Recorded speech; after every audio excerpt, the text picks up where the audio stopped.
Hi, hey, hello friends, it's Becca.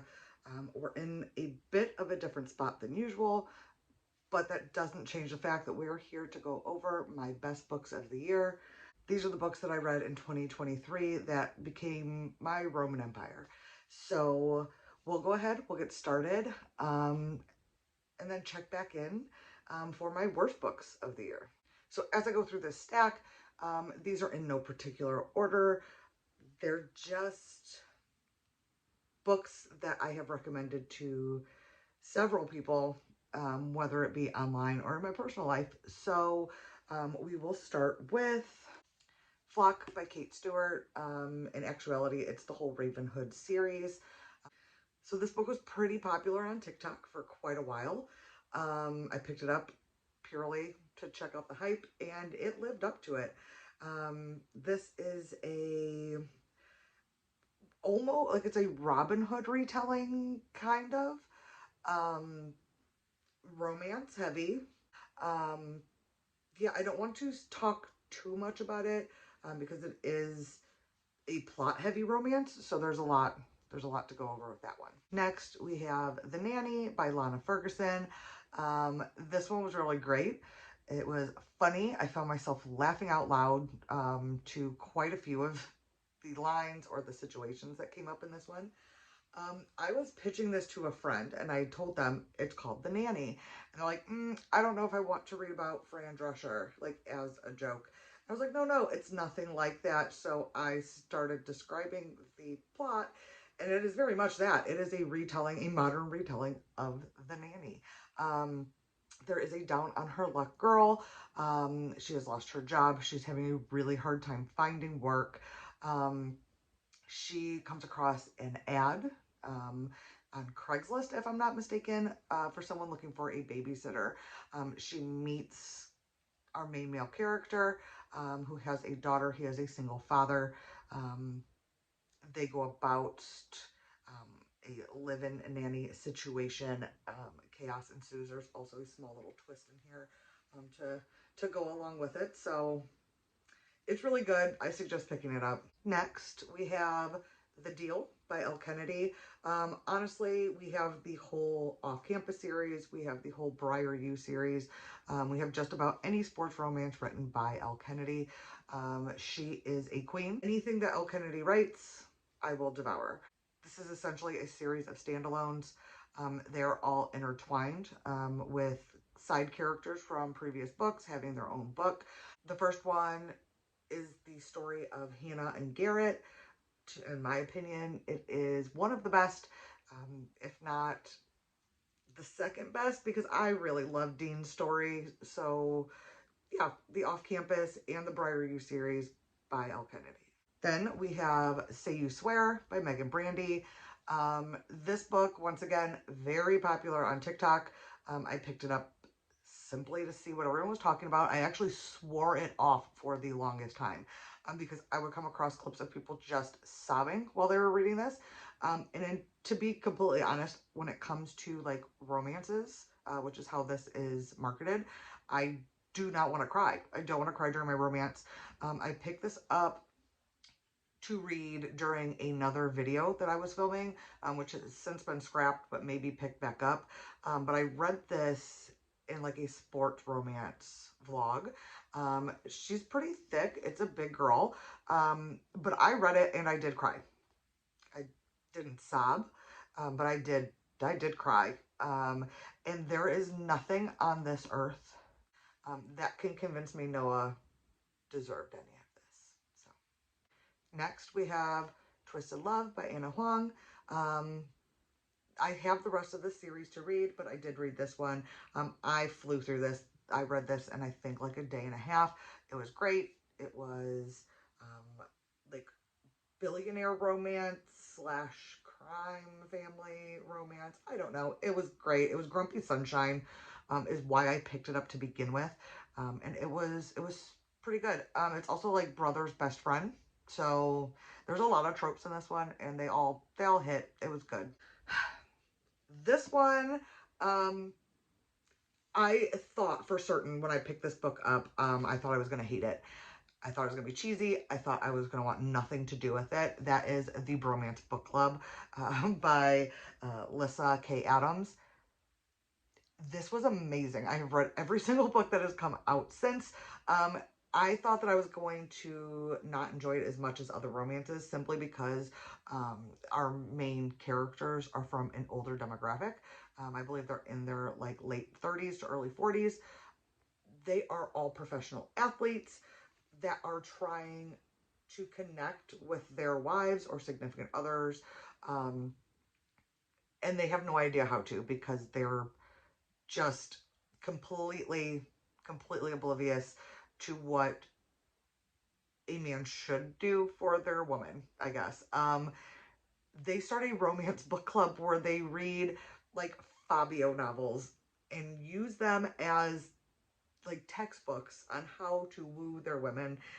It's amazing. It's so funny. It's so quirky. Every one of the characters in here is lovable. The Bromance Book Club, I will probably reread this start to finish. Maybe not this coming year, but who knows? Valentine's Day is coming up. These were very quick to get through it, and I loved them. We have The Fine Print by Lauren Asher. And in all actuality, we have the whole Dreamland Billionaire series.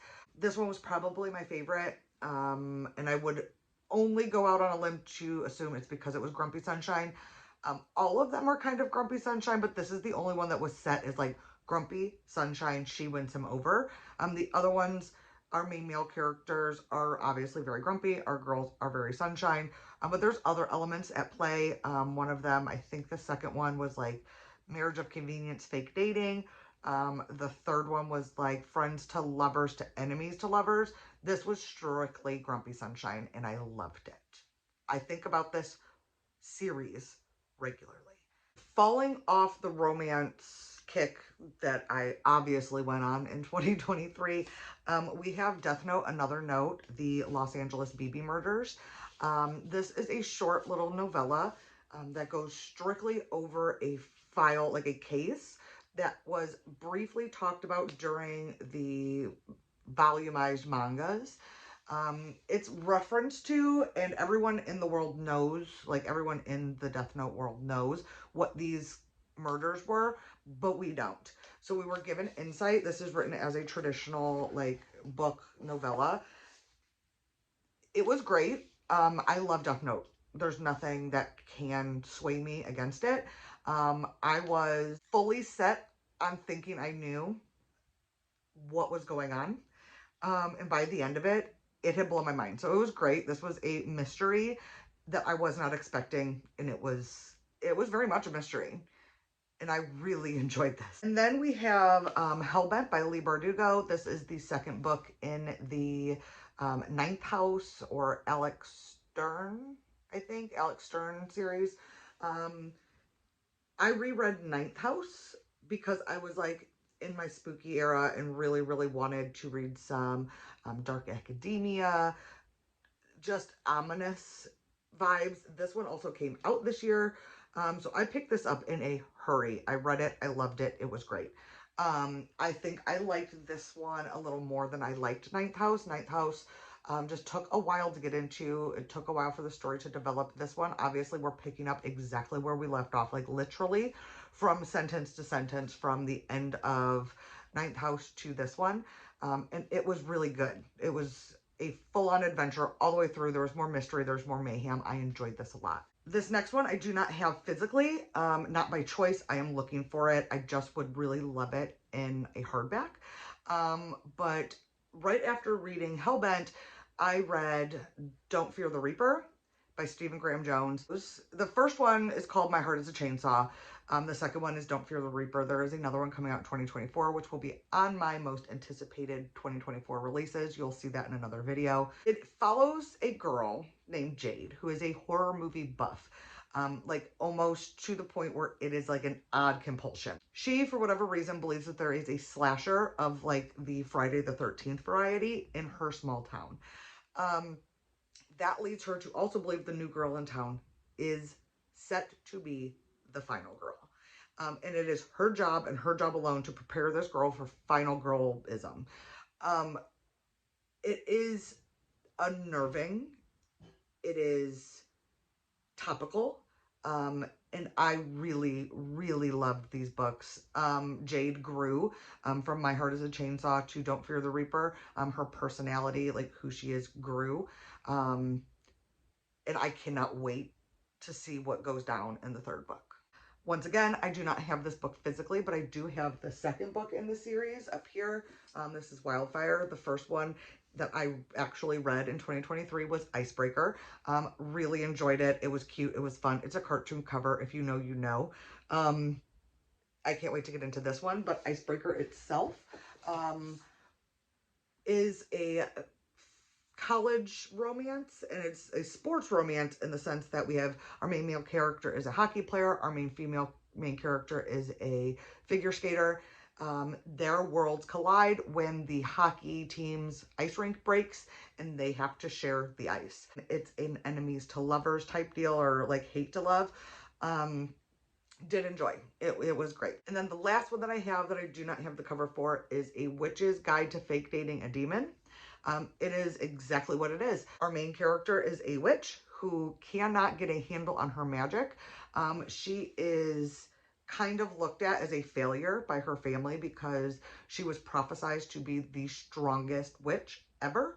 And she cannot do a simple summoning spell, which leads us to the demon, is our main male character. He is summoned by our witchy main character purely on accident. But the thing is, once a demon is summoned, he cannot leave. So until you sell your soul. They end up fake dating so that like her parents will get off her back. It's a whole thing. He helps her grow into who she is, find her power, become powerful. And there is a full series spinning off of that.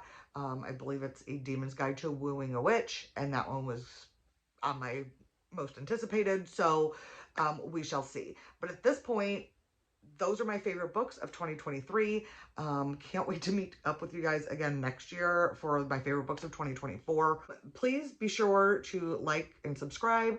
Follow along with me. The next video coming up should be my worst books of 2023. There's a couple, then I have feelings. So be sure to check back in. Watch a couple of the other videos that I'm posting here with the year-end content. I do plan on having a full-fledged upload schedule through the year coming. So please just check in. Don't leave me. I hope to see you guys soon.